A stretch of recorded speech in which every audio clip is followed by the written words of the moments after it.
Hello everyone, in this video I'm going to show you how to install plugin in Etherpad.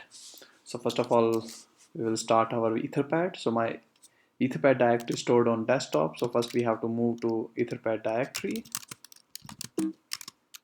Next we have to run the script. So this command is for Mac.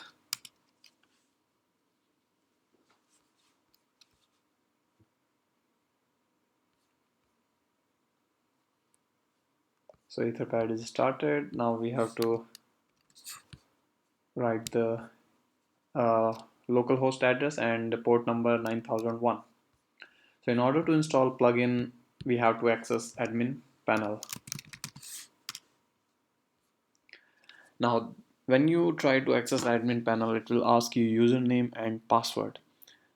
Now, what's the username and password? The username and password is admin and change me one.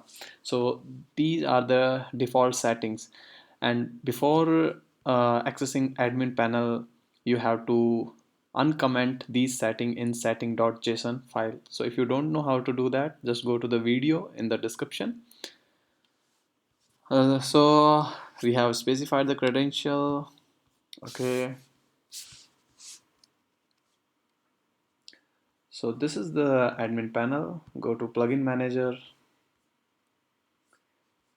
So here you can install any plugin which you want. So let's say we want to install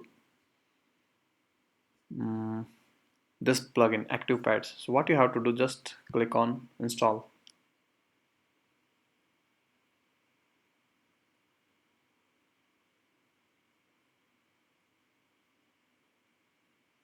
So this plugin has been installed successfully.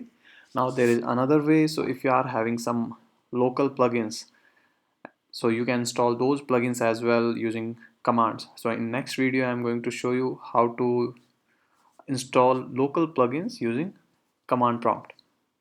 Thank you very much for watching.